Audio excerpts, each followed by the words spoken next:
guys, ayun. Ito, katapos lang din ng ng duty, grabe. Inassign ako kanina ng chef namin sa ibang stasyon. So, yun, nagano ako. Doon tayo sa kung tawagin pantry yun. Ginagawa yung mga pasta doon. So ngayon guys, ito nag-bus tayo ulit. Walang pasahero, solo natin. Kumbaga pinaka last trip tong na to. Bus na to. So umabot tayo. Ngayon, hindi tayo umabot. No choice tayo talaga. Talagang mag-ano tayo. Mag-Uber na. So yun. Pagod na ngayon. Lalo dito bukas.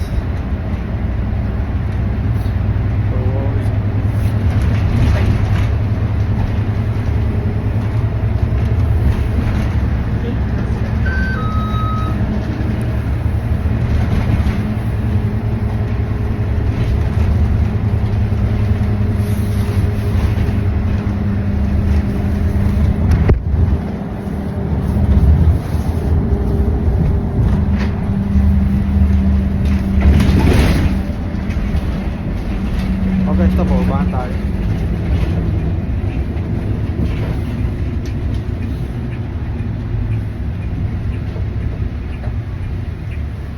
Thank you.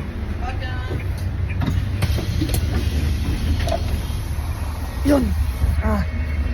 Grabe, sobrang lamig ngayon. Ano ngayon? 3 degrees Celsius.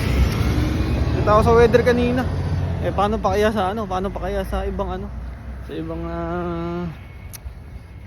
lugar dito sa Canada. So guys, ito yung dadaanan natin ngayon,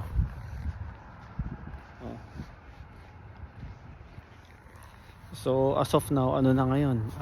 11, no? So karamihan sa mga tao dito, guys, ang pagkakaalam ko, natulog na sila ng mga bandang alas 8, alas 9. Kaya pag mga ganitong oras, talagang wala ka nang makikitang nasa labas, kasi karamihan sa kanila maaga nagpapahinga. Tapos ayun, bahay trabaho lang normally yung mga ginagawa nila rito. Tignan nyo, may mga bahay dito,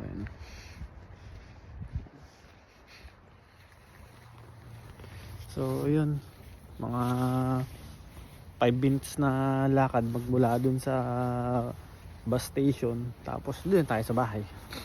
So bukas, yun, mid-shift tayo bukas, tapos kinabukasan nun off na. So actually first time nating mag-off, no? So ang off dito, 5 days ang trabaho, tapos 2 days ang 2 days ang off namin dito. So per day, yun, minsan 8 hours, minsan 7 hours, ganun. So ganun lang